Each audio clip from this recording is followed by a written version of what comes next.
Recording in progress. My name is Peter Coffin. I'm an artist and a fan of Mads's work, and I've been invited to be a moderator. And I think that means that my responsibility is to primarily let Mads speak, but interrupt him periodically with some probing questions. And then I'll try and pay attention to your questions too, if you put any into the chat during Mads during his talk. But I think we can. I know what Mads is going to start with. He's going to talk a lot about SF Art Institute, obviously. So I'm a bit of an outsider. I'm imagining that all of you joining the talk today are alumni, and I'm not. But I'm a fan of the San Francisco Art Institute. I'm from Berkeley, California. I grew up there, and I went to school at UC Davis, and now I'm a New York native. And Maz and I know each other from here. I wish we had met earlier when I was in the Bay Area, but we have a lot of the same friends, as you'll see from Maz's talk. So, Maz, tell us about your work, and I'll be sure to interrupt you with some good questions. No, it's good. I just want to quickly say thanks to Peter for being willing to be the moderator. It's a little new to me having a moderator, but I thought Peter and I had a conversation recently, and I thought it was nice to maybe continue that. And then I asked him to be here today. I should probably say that, so you heard Peter's in New York. I'm currently in Denmark, and for anyone who doesn't know what Denmark is, Denmark. And if you go to fly past Greenland. And I'm right there. I'm right there in the middle. Oh, yeah. We'll go back. So, so we just thought we'd mention that. I'll jump right into to the presentation just because I know there'll be a lot, and I want to make sure we have time for it. Is that okay, Peter? Yeah. And Mads, your microphone is a little bit muted, it sounds like. Maybe okay. Turn it up, or maybe it's your head. I think it's just move the little thing to your right. There is like this bigger thing where the mic is. If you can move that out of your shirt. Do you see that? Yeah, I see it. It's kind of like mirrored. Or is it like, just put it on top of the shirt and you should be fine. Yep. There you go. I think I was trying to make it. Oh, even better. Better? Okay, good. Thank you. So I'm going to get started.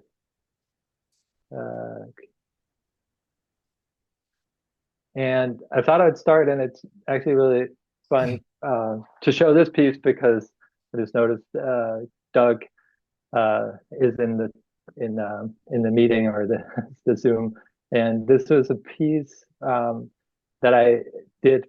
I think it was the end of this new genres class, my first new genres class in 1997, and I kind of struggled for the most part because it was much more theoretical, or like I guess people's way of talking about their work was much more advanced than mine was at that time. So I think I spent a lot of time just like observing, and in the end I made this like oversized paper airplane that was like suspended. It was made out of wood, and just like one by ones, and then suspended by and here's a picture of Doug and Chris, and I was I think this kind of opened up my interest, and I mean my interest was already there for new genres, but I think I started sort of like seeing ways I could work. I kind of came out of a sculpture background and started slowly making my steps away from that.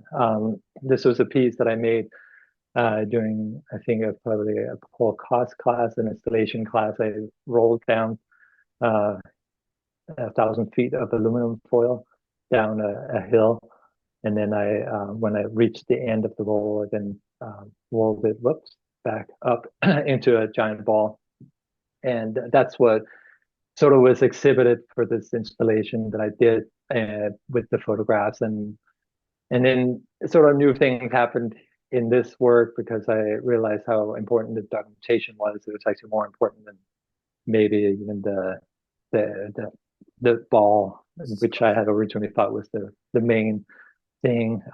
So obviously now I'm showing the photos, and then I sort of began. Can I ask you? Did you say you exhibited the aluminum ball at the gallery at SFR Institute? In Studio 10, yeah, it was like the main classroom. And then I put the pictures on the wall to sort of like correspond with it. Awesome. And then in this sort of next moment, like I sort of became really fascinated with the sort of like the performative aspect and thinking more conceptually about my place in this in the school and so forth. And this is where I think I then had a class, my first class with Tony, which was a class that was focusing on documentation and performance. And I quickly sort of like became more fascinated with all the things I was doing in genres, but I still was taking classes in the sculpture department. And this was a piece that I did for in the middle of the sculpture class. I kind of just decided I was going to join the architecture of the sculpture workshop. And you can see Melissa Baccorni, she was a sculpture teacher at that time in the background. And she was really forgiving. She could tell that my work was like slowly moving out of the sculpture department, and she's pretty supportive of it, even if I think a lot of the people in my class felt, well, like I was some jackass. This is just a slide. I found all these like photos the other day of and the slides from this work. This is another angle of this piece. So from there on, I kind of just kept experimenting with performance, and this was a piece that I did outside of the school. Eventually, I realized that, and that was the great thing about San Francisco, and I believe it's still like that. Like institutions around the city would sort of like let you do a show or do something, and that I really credit to the fact that I felt like I started exhibiting pretty quickly. I was a student at the same time as now Bustamante, who you see in the picture here, and she was in the MFA program and was already a very experienced artist. And I think I really give credit to her for sort of like this, like seeing kind of her doing things, and we would collaborate and do things. And I asked her in this project, I worked in a hair salon in the in downtown San Francisco, not cutting hair, but I was sort of managing a cafe. And the owner and I became friendly, and I asked if I could sort of like do stuff in their window. And he was very sort of like not at all like he didn't really know much about art, so he just kind of let me do whatever.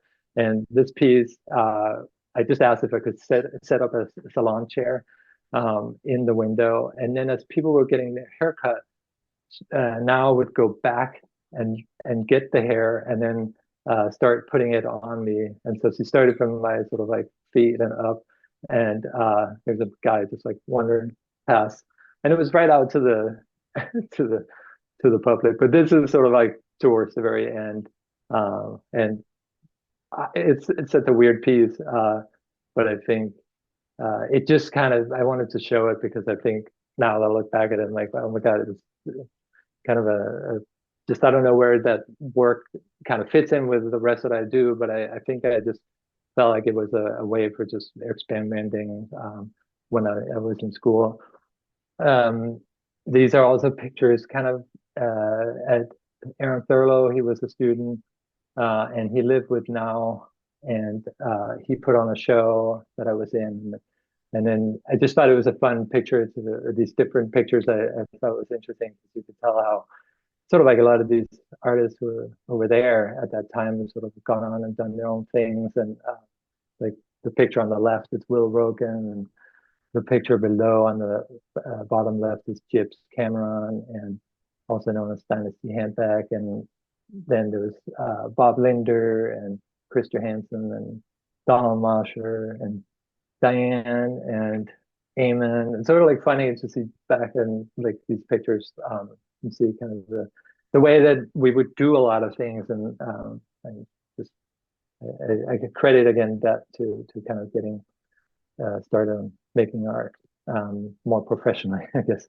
Here's 3 videos, short videos that I also did while I was at school.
Maybe I don't know if we could talk about the first video with the running.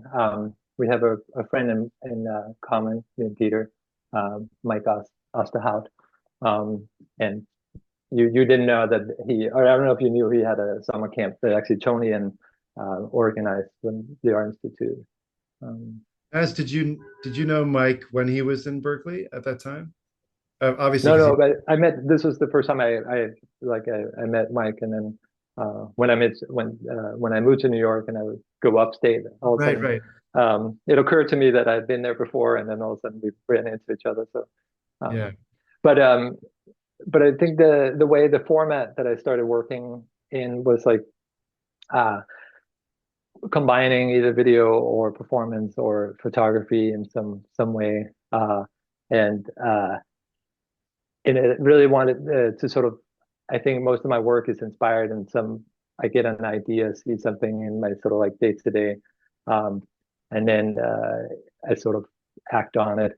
And in this case, I lived in Berlin for a year and was really fascinated with the TV tower because it's sort of like the navigation point. If you get lost in the city, you can always kind of look around and see if you can find the TV tower, and then you know kind of where you are. And at the same time, these doner kebab, which is like a shish kebab type of roll sandwich, is sort of like it's actually invented in Berlin by a Turkish person, and they're sold everywhere. But I got fascinated with how this rotates on this like spear, and I talked this one owner into, or I didn't do it, I asked a friend of mine to do it because I didn't speak German, but he talked him into cutting the meat in the shape of the TV tower and he thought it would take him 4 hours. It ended up taking him like 8 or 9 hours. It was a long piece, but again, the documentation is sort of what we've left from that. I think I'm going to skip this, if that's okay, Peter. I know actually it's funny how we're jumping a little bit in time, but I was gonna. So when I finished at the Art Institute, I had sort of at the end of my time, or like during that time, had sort of gotten really fascinated with the way people would put bands together, and I was in a band with now Basumande and Eamon Orhidorn, and we had a band, but I really wanted to sort of like start my own band, and so I was asked to be in a show in Lisbon Portugal by an old friend of mine, and there was a really big exhibition space. Every artist got like a huge room each, and I proposed to the curator that I would start a band for the time of the show, like for the exhibition. And so the whole time I went there, and I found musicians, and then we started a band and a practice inside the the gallery slash museum. So this is on the opening night. The guy, it was like an interesting exhibition space because the guy who ran it had all sorts of connections to like the scene, and this photographer was like a young fashion photographer, and he was then hired to do a very flashy um, band photo before we even got started.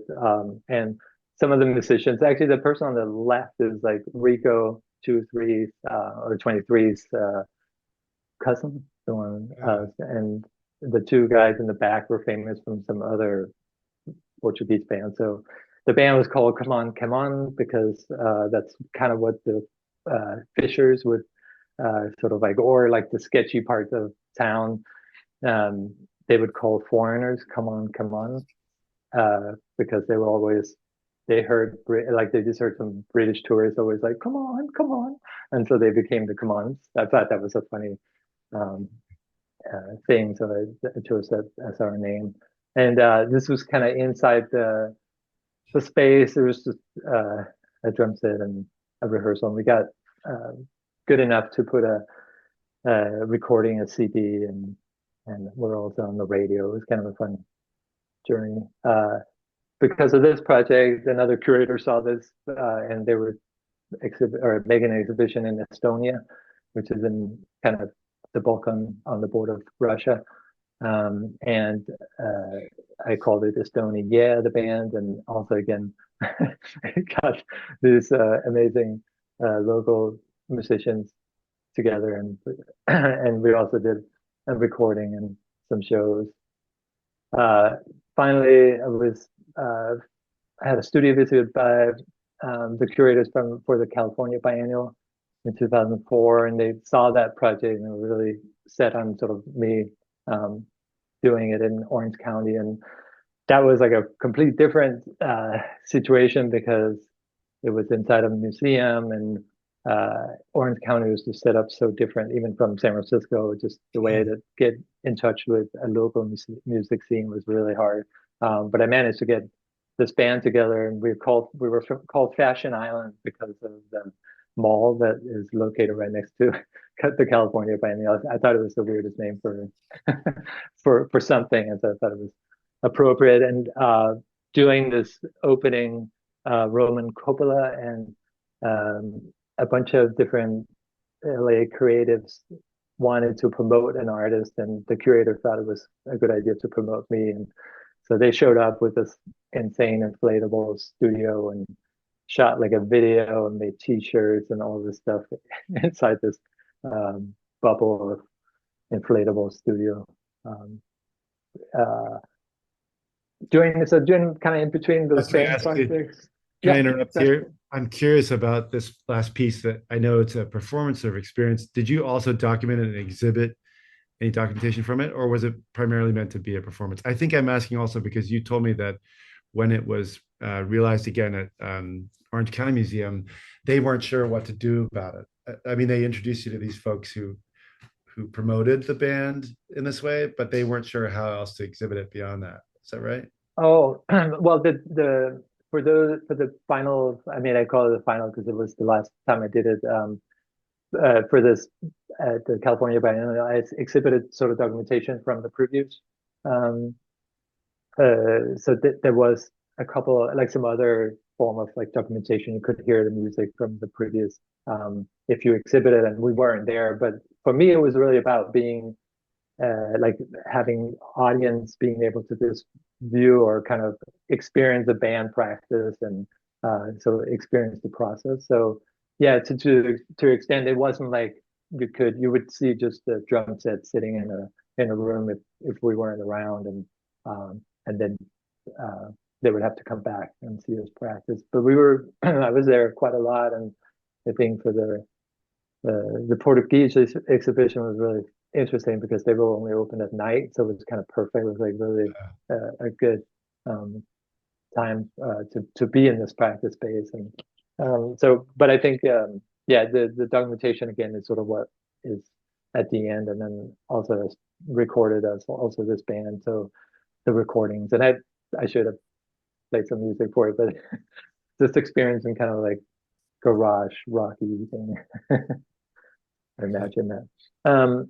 So so kind of simultaneously, so I think the band project was nice because I've always been interested in music, and I played music growing up, but I was really not interested in sort of like the competitive feel that I would sort of get from playing music in Denmark, and I really wanted to sort of be the organic experience, and I also both all these three times I really kind of just kind of put the art on hold for a weird way. Like I felt like I needed to kind of commit to it in a more yeah serious way. If I was going to start a band, I had to sort of like do what people do when they have a band, sort of like get focused on it. So, but I would sort of like in between these projects do other things. And this video that you just see is still up here.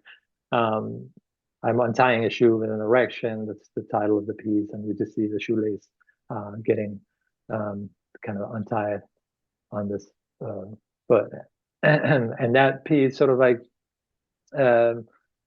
like how we talked a little bit about it, you and I, Peter, where like often when you show your work to a curator that there is a tendency to get focused on one particular work, and then that's the work that they want to show. Or and this piece definitely got sort of like it went on a tour of multiple video exhibitions, which were really exciting. I'm happy to be part of, but I also think at some point it was time to retire it for a little bit because yeah, it just felt like that was the only piece I was showing. And but 2003, it's like when I look at this time, was just a couple of years out of the Art Institute, and I really sort of I'm glad I stayed in San Francisco and were there because it seemed kind of there was all these things that started happening in terms of exhibiting, and I did this project for San Francisco Artist Commission Gallery, and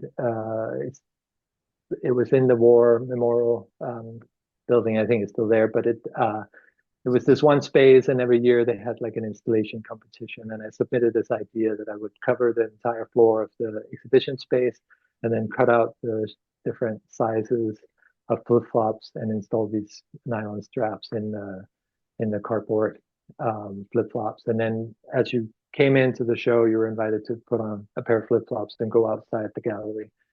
So it was really trying to get people to leave the gallery and go out and experience sort of like the everyday. I think also at that time I was really focused on, I did a lot of walking, and I think that's kind of what San Francisco is so good for. It's sort of like any direction you would go in from that location sort of near the city hall, there's so many different experiences you can have. And so I just got sort of inspired by that and wanted people to go out and not just look at the work in the gallery. So you saw this. I guess I got my slides mixed. So after I lived in Berlin, and after so like I did these pieces of flip flop for, I started had a residency at Headland Center for the Arts, and then I started sort of being curious about a graduate program. I think a lot of people were around me was just talking about graduate programs, and so I started applying, and I applied for these different schools, and eventually got into the Columbia University's visual art program. And I think that's when it really hit me, like the way that I didn't know that at that time, but like San Francisco and New York were like, nobody in New York knew anything about San Francisco, and vice versa. Like people in San Francisco weren't necessarily like also aware of certain artists, but I think mostly probably the other way around. Like you could and I think that's at that time is also funny how like yeah, it's just the communication was obviously not as great. And I when I moved there, I again was sort of like walking around, and I think my ideas, I guess, comes from that sort of like looking at our daily life. And one thing that I noticed a lot in New York was all these like uh, announcements. Like this one is the announcement on the subway trains. If you saw anything suspicious, you should let someone know immediately. And just like in general, the text that is sort of like everywhere and bombarding you from all. And then so I started thinking about text, and I also this piece was sort of like being in a grad program and having all these people visiting, and sometimes you get the sense like, okay, these people are like paid to come and visit you. They're not really necessarily that interested. And so I made it originally for this my studio, and then at that time I didn't know how to silk screen, and so working with text, it was a good experience, kind of learning a little bit of some things that I've never explored at the Art Institute. So I got into making posters. The pictures on the right there are pictures from Münster Sculpture Project in Germany, and the Venice Biennial below. And then also another thing that was very kind of, I think that I noticed a lot going to galleries in New York was these gallery counters that sits sort of or did back then at the entrance to the gallery. And the people, when you wanted to maybe get some more information about something, they would just kind of like point at a list above them and be like, it's all here. Like they wouldn't really want to answer questions or anything. So and then I built one in my at first, yeah, I built this in my studio um at Columbia, and then I had a visit with Jerry Salt, and then he was like, you know what, these gallery counters are for, they're really for the person sitting behind it to call the back room when someone walks in that they want to engage with the galleries, want to talk to a curator or like a collector or yeah, a critic like him. So they have pictures of every critic in town on the wall below, and so it's sort of funny. But I nonetheless I made this, and it's also nicknamed Chelsea. So it's I don't know if you see the and so this piece was sort of like yeah. The picture you saw was in a show that I did after I graduated from Columbia. So I graduated in 2008, and then I was invited to be in a biennial in Copenhagen, where I'm from, and I had also been working. Columbia made a video that was 24 hours long of me changing the time on this like manual digital clock that you see in this picture. There I'm holding it, and I'm actually keeping track of time. So every time a minute goes by, I change it. So Career Bar, where this performance took place, was a bar run by Jeppe Hein, a Danish artist, and his sister. And they had all kinds of the interior, like the lamps, so like Olaf Elias and lamps. And they wanted this cafe or restaurant to be sort of like an as enjoyable museum kind of to be hanging out. But he invited me to do a performance, and I did this piece, um, and one of the people at the restaurant came up after and was like, it took me a while to figure out what you were doing, but when I found out you were keeping track of time, I was like, oh, that's clever. But then he said it got really annoying because he's like, you don't really want to be reminded constantly how fast time is going by. And so it was a nice response. Do you have anything, Peter? I'm feeling I'm laughing because I think I remember when you told me about this. He was annoyed because he didn't want to be reminded that he was relaxing or not doing anything important, something like that, or that he was just drinking a beer by himself. I like that. Yeah, yeah. And I think the whole thing again was like an observation about how like clocks in like public space was disappearing in New York. Like they were not maintained because now everybody had a watch on their hand or a phone. So there was something else there that like, and I will show you now the video that it did for this biennial. Again, I was inspired by looking out the window in my apartment in New York and seeing this dry cleaning space where they were cleaning, like they would pull up these two vans, and it was this choreographed thing at the same time every day. And so I became really fascinated with this kind of idea of observing routines. And I ended up doing a project in Lower East Side about routines where I observed the neighborhood. And that project, these people in Denmark for this biennial became interested in that idea, and I ended up doing this whole 1 month of research of routines in this one particular neighborhood, and I chose 10 of those routines and made this following video where I'm using quotes that are on cue cards from these post-its that I also made that sort of describes the whole routine.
These were based on 1 week of observations, right? Yeah, like a month of observations, and then I kind of narrowed it down and made sure that they actually were doing it exactly at the same time of what they were doing. It wasn't really occurring to me till when I was about to record it. I had these two video photographers that I had hired, and they were really expensive, and they were like, "What if it doesn't happen?" And I was like, "Oh my God, it's like don't even begin talking about it." Like, and then all of a sudden we heard the sound of the hot dog stand guy that was coming around the corner. I was like, "Okay, here we go." And then they have, luckily all more or less happened as I had foreseen. I now going to jump ahead to sort of more recent work. During COVID, I did this project in a town near Munich, Germany.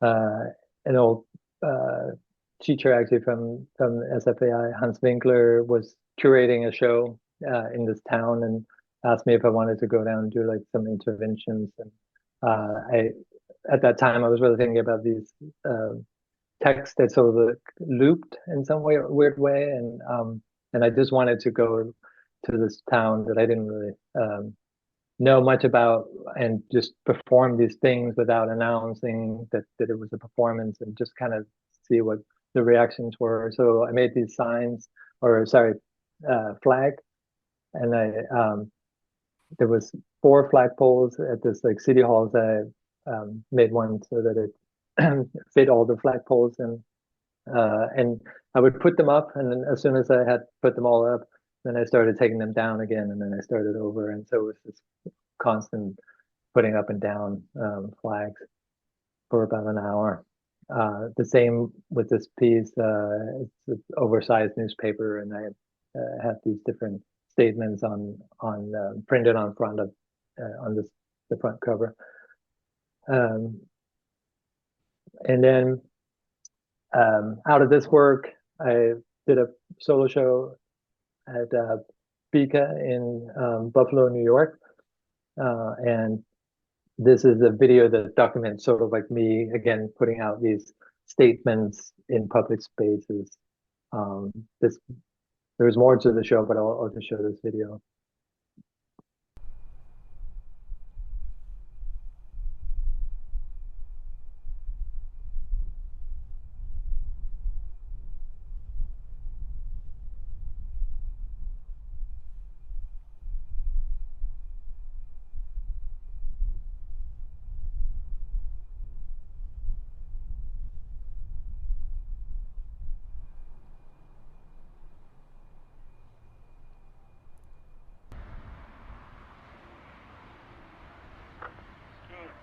intercom, Keith.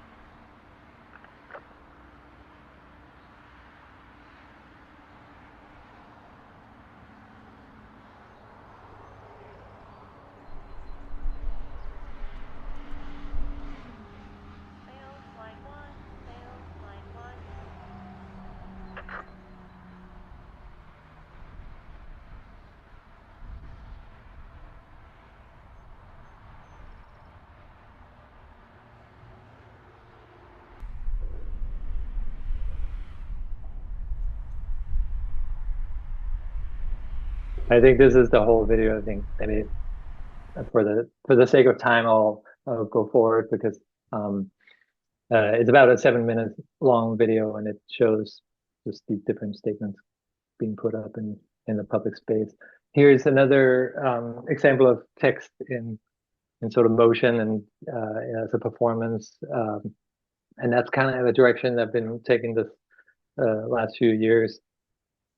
This wheel says work more work, depending on how you see it, and it was premiered, or I've done it a couple of times now, but this one is the first time again in Germany, and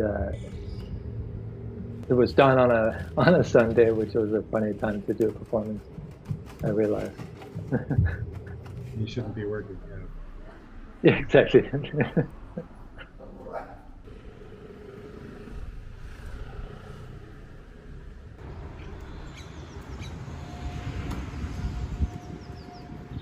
And I rolled it sort of out of town and came back and sort of went out in the sort of romantic landscape.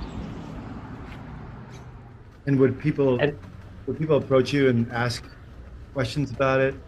I mean, these presentations all look like they could pass for serious statements or something like advertising.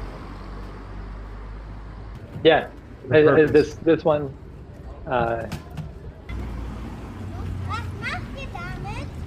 Like these kids are curious what's happening. Yeah, what are you doing with that thing? Yeah.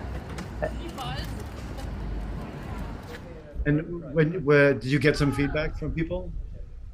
I had a really interesting guy, a guy literally like dressed in lederhosen, like full on traditional Southern German outfit. He was riding his bike. Apparently, he saw me in one end of town, and he chased me down on this bike, and was out of breath. But he was like, "I work 6 days a week. I work more than 10 hours a day. How can I work more? I work more a lot." And I was just like, it's okay. Like, I'm not making a statement. It was just an interesting response because he was just, I mean, he was really so confused. And yeah. I think just struck by the fact that, yeah, I that I think was I'm going to provoking something really deep in him. But I want to insert something here. I think I know that you like that confusion this creates when people are unsure if this is a real statement about needing to work more or the time of the day or whether there's a war in one part of the neighborhood or another that you're about to get to. And you like that confusion about this, especially I think you like that people may not think this, it may not even occur to them that this is art to begin with. And that's something we could talk about later, but I think I'm also inserting this idea because it's something I hope people will ask about. This idea of what's expected when we're making art that's a performance, because we're so conditioned to think performance has a beginning and end, and there's an audience, they clap at the end. And I'm excited about these artworks that are purposeful, or they have a lot, they exude a lot of purpose, they represent a lot of purpose in a way, but they're also sort of about that problem and expectations and what we think we're supposed to receive from a performance, let alone social sculpture. But go ahead. I want people to know about this piece too. No, I mean, I think that's a good segue to this piece because I do lately been really fond of this. I'm more fond of the sort of like immediate reaction and going out and doing some where it's obviously it's connected to some form of art exhibition or there's some connection there, and it's not. Yeah, it's just more to me also more interesting to just kind of see what happens and with that last piece, I didn't know what and I got really fun. Like people saw like the fun in it, but also like I think there was some thinking about the statement of like working and what does it mean, and similar to where it's coming from for me So in this in piece, this piece. Yeah. I know you are rotating the sign around the way advertisers rotate signs around with an arrow pointing or a hand pointing. Um, and uh, I'll just explain for you, I guess, Matt. I hope that's okay. You're rotating the sign around and pointing at different parts of the city, so people wonder if you're pointing to war. And I'm excited about the idea that this isn't about war, just as more work is not about work or work more, just as the clock isn't really about the time. It's about these absurd actions and process and a signification. You are wanting people to pay attention to how so much around us is a constant signification to one thing or other, and the thing that it's pointing to may not be important.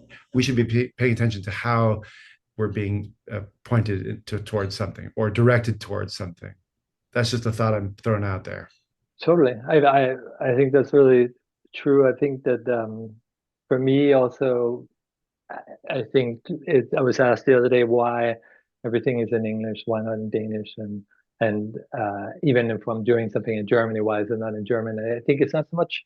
It is about the words, and it's not so much about where, yeah, like what you're saying is pointing out. I think in this case, it's like the it's a really charged word, and it's really charged in Germany, and especially in the part that I was in, there was like so many like monuments, and like half of the cities were like new, and it was clear like okay, a lot of damage happened during the war, and so these people have really experienced it in a whole different way, and so I was really nervous going to it, the show. I should say that the context of the show was that this show was about war, and this curator asked me if I would kind of tour around these 4 different towns and then do something related to war. And so this was my response. And and again, the confusion, like to me, it's sort of like at that time it was, it's actually wrong. It's in 2024. So it was a couple of years ago. And I think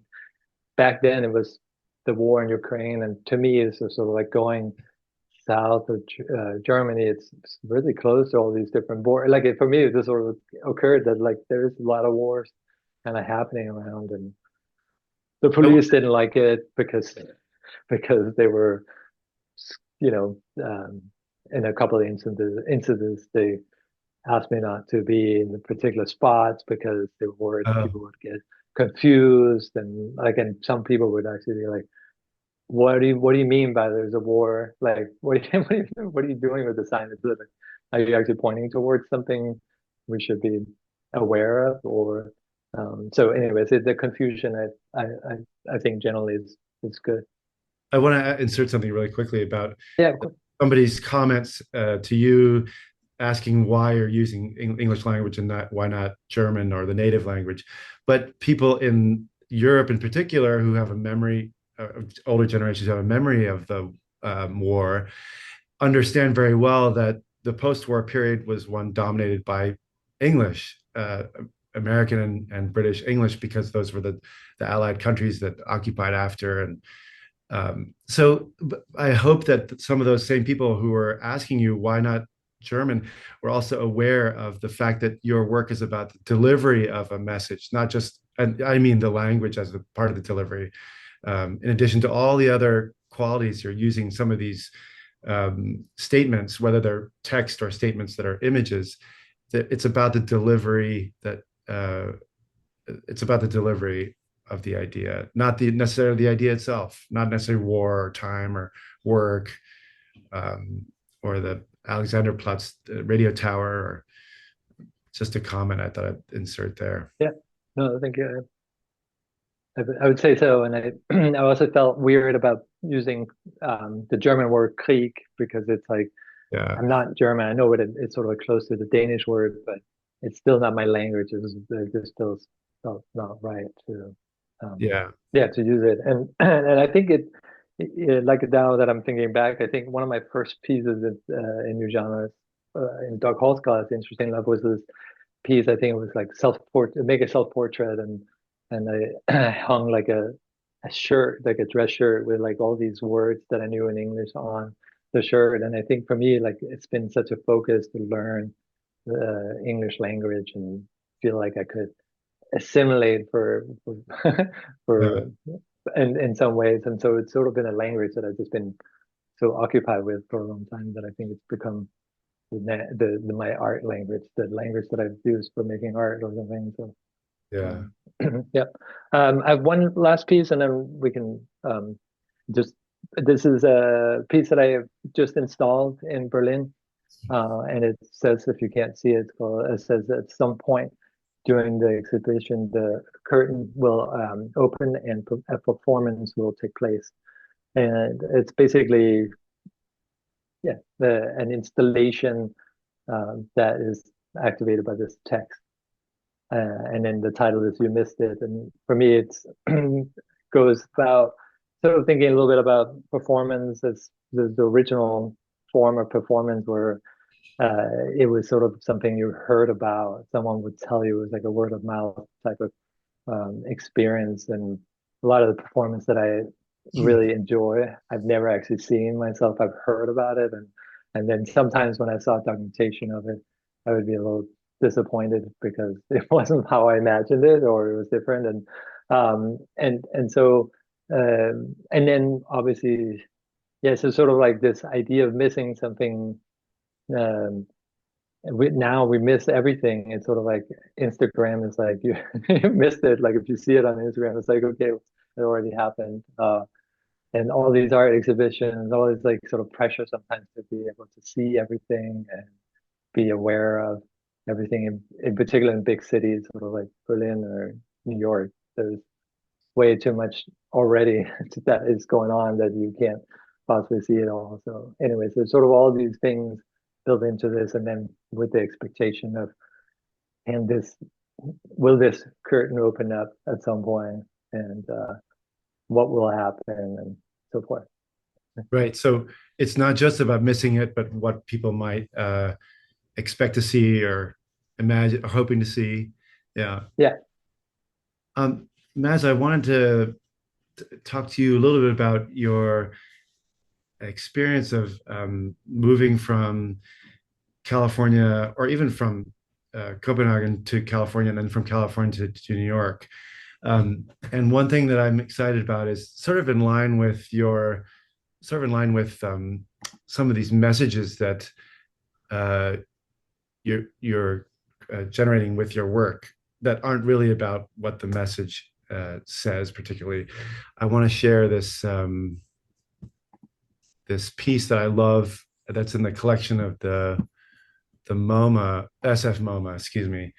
And I'm not sure if well, I'm not sure if I'm able to share, actually. That's so strange. Well, we'll have to use our I imagination. can see I can You see can your see my desktop. screen? Yeah. Oh, you can. Great. Well, then I don't know how to unshare it when I get to that, but it's the Wally Hedrick painting. Um, it's a huge painting. And I think it was from 64 or so, 1964. And can everyone else see it? I think they're muted, so we don't know if they can, but I'm assuming No, everyone. I can't see it. We see your inbox, your Yeah, we Gmail see all your inbox. emails. Yeah, that's so funny. Okay, that's hilarious. Well, hopefully no embarrassing inbox on my emails. Here we go. That's You need to pay there. your gas bill. Is that right? Oh, geez, Gas I have. bills too. Well, now it disappeared. Oh, that's awful. Um, It was there. it was there, but I lost it somehow. Okay, let me just find it. Am I spelling it right? I think it's down. There, it's right there. Here's Art Forum. Yeah, there we go. Thanks. Okay, so this painting, I love when I saw this. It was one of my favorites.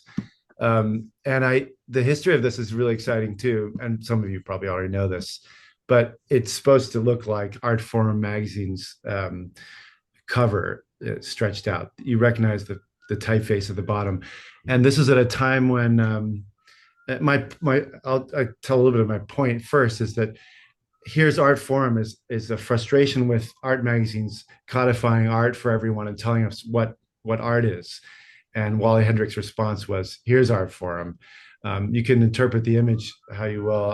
I'm not sure what it is, but I have some ideas." But it was the art world's, San Francisco art world's frustration with art forum, which started in San Francisco and then later moved to New York, because I think Bay Area artists are proud to say they kind of kicked art forum out. They didn't like their attitude. They didn't like that art forum was telling them what art is about. Um, and that was part of my experience of moving from the Bay Area to New York and taking with me some of that sensibility. And a few times you've talked about when you've brought your work to New York, in particular, when you're doing social sculpture and performance in a way that wasn't expected. People in New York didn't know. I remember this from when you were at Columbia. People weren't sure what to do about your work, but are also excited because it wasn't what they expected. Um, and that's something that I think New York has always missed about California in looking back. Art Forum misses it all the time in looking back at California. They don't quite get it. They don't understand that performance art is a process. It's an experience. It's not meant to be explained necessarily. And sometimes the performers don't even know what the performance is about. And so I thought I'd throw that out there to encourage that conversation, the sort of difference between a New York mindset and a California mindset. I know particularly about conceptual art, I found this a really frustrating thing later too, is that in New York conceptual art, which is very, it was dominated by kind of post-minimalism that was pretty sparse, black and white photographs of naked people, a lot of text stuff, not much humor. That was uncouth. And people wanted to convey a self-seriousness, while in California, and the immaterialism of New York conceptualism was a kind of dominant. But in California, there was still room for material and conceptual art. There's still room for play, not knowing, not controlling the work, and allowing that to become part of the experience for the viewer to complete, not for the artist to codify for the viewer. So I think the point that I'm most interested in is how you were making work for different audiences more than once, from Denmark to San Francisco, and then from San Francisco when you went back to Denmark briefly, to Copenhagen briefly, and Berlin for a bit, and gauging with people how they interacted or how they responded to your work. Yeah, it's a good. I think first of all, I also, the difference between the different two different cities is very true. I think just to respond to the last questions about the difference between the work that I did in San Francisco, and I feel like if I hadn't gone to school in San Francisco, or if I hadn't lived in California, I feel like I maybe would not have made art. I really feel like it kind of seems so dry. When I left Denmark, I had gotten into the academy, which is a long process, and then I went back to Denmark while I was at the Art Institute, and I think the work that I just saw in the two different places was like it was more formal, traditional in the sense what I was doing in Denmark, and then when I had my experience, especially in new genres, and the way that people, I think I was sometimes a little ticked off by when someone was naked, people would be like, "Oh my God, it was so strong because you were naked." And I was like, "Oh my God, it's like naked. Is that really like it's such a big deal?" I think that I grew up maybe in a different way, but it was like the big conversation. So that was, but I think the way that people would do things, and also I've heard other artists talk about this, where when you would do something in San Francisco, you walk down the street and you're doing something, there will be people stopping and they'll ask you directly, or they'll engage, and even at these like performance evenings. I remember a friend of mine, Catherine Williamson, she was doing a performance where she put all these glasses filled with water from one end to the other of this insane long gallery space, and then she started drinking them. And obviously after 20 some glasses, he started puking water up, and then she would take a moment and then she would continue. And people started feeling really sort of like bad for her. So they started drinking the water for her. And some artist afterwards got up and he's like, I just want to say this is the most terrible thing I've ever seen. If people feel bad for her, this is her artwork. You don't go and touch her thing. You don't like interrupt. You let her do it. If she wants to drink water, it's her responsibility and it's her work, blah, blah, blah. And it was really interesting because there was this artist that got to know later, and he was a Swedish artist. And he was just so kind of like taken aback by this whole breaking that fourth wall. And I felt like there was something that I would say is different in those two places. I think people are really engaged when they're doing that. And then I think the argument for this performance, if she didn't want someone to drink the water, she would have had to sort of like create some form of stage, let people know like, no, she didn't mind it. She didn't mind it, and it was on the floor. She's fine with sort it. of like, yeah, it was fine. So it was more kind of casual and not like a big deal. So those are kind of the things that I can say. I think it was funny too when I then went back to Denmark, kind of while I was in school at the Art Institute. I sort of would go and visit the art academy, and there they were not really. Nobody was doing performances, and so it was really fun because I showed some of my works to them, and they all of a sudden it was sort of like a thing. And not to say that I started that, but I think it was sort of like just sort of forgotten or not really considered so much. So yeah.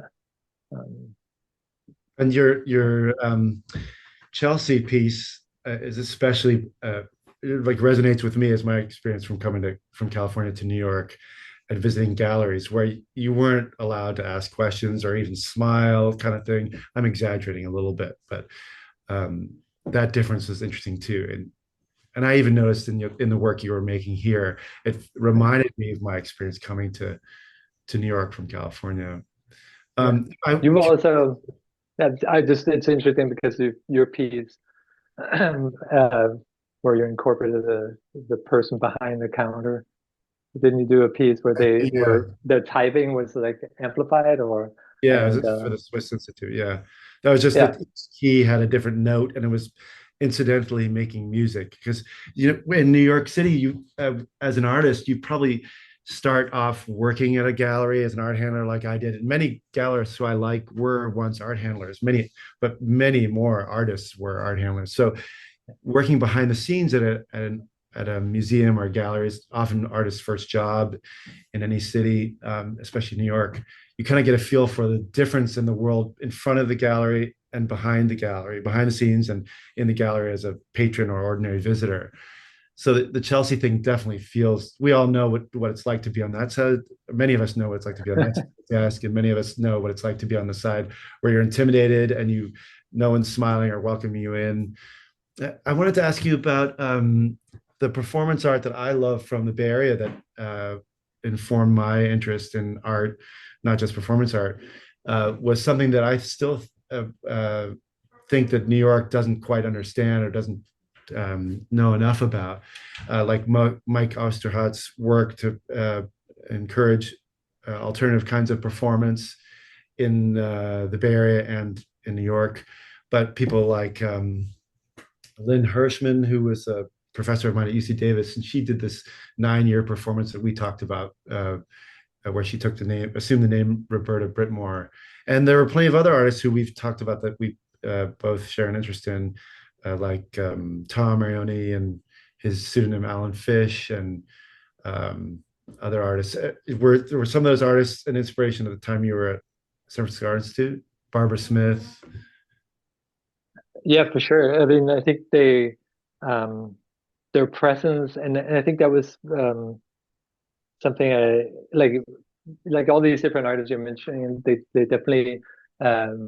I think it was funny when I was at the Art Institute, I didn't really have any clue about many artists until I left, and I was sort of like, or you would see like, I mean, I knew obviously Summary only because he was giving talks in any art history class. He would, he would always be the guest speaker, and for a while people were like, no more summary because he's been in all my classes. But that sort of worked for sure. Like I mean, I think I have really vivid memories of like Tony's slideshow with Freddy's Dead, where it's just all these performances and it's all these pictures. And I think that format is so beautiful when you just see performances one after another. And back then it was like a slide. You hear the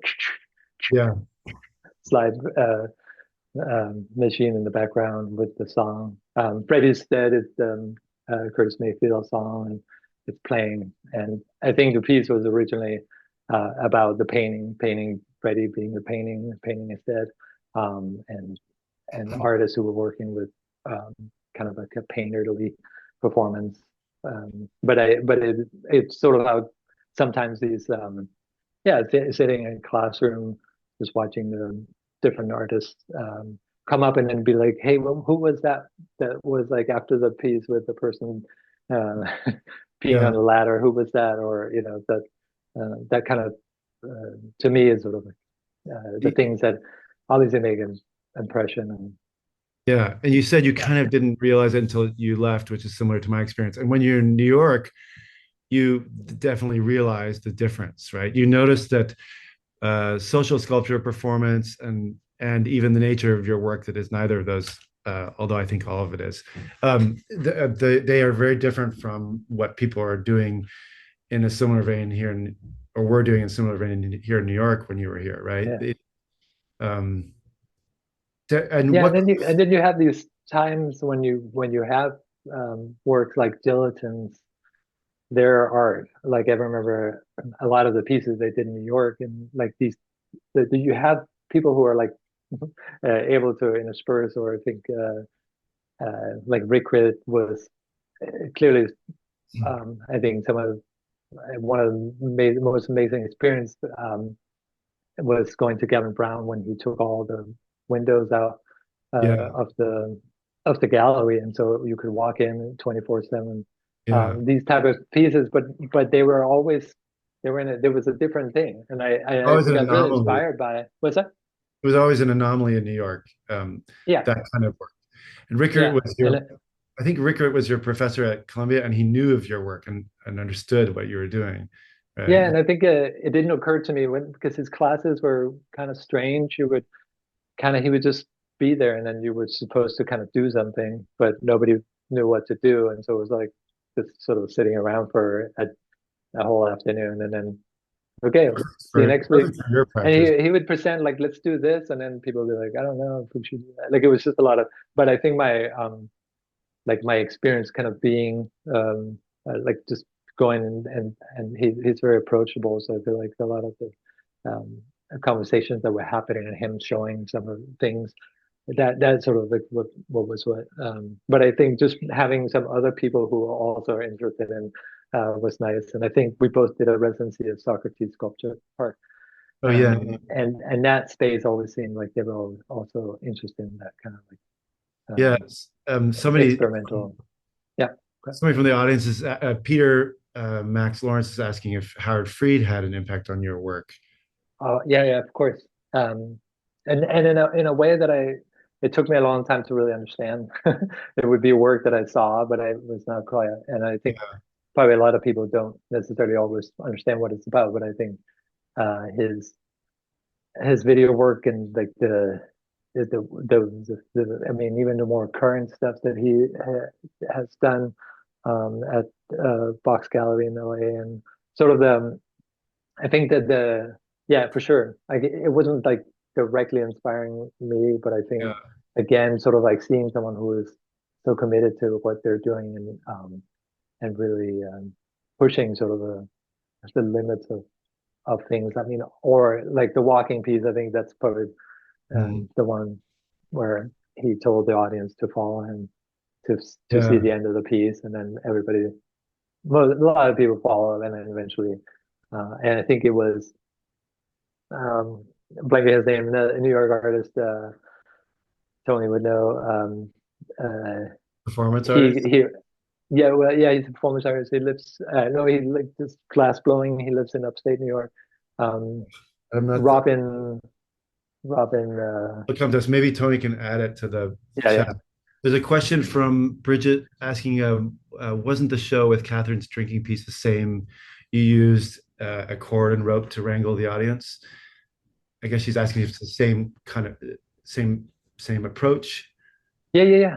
It's a good. I think for sure, Catherine was like, she was the kind of artist that would just she would get an idea and then she'd go in and then she just Robin Winters. Yeah, What was thanks, it? Doc. He was the last person to kind of when Howard said, "Okay, here's the end of the piece."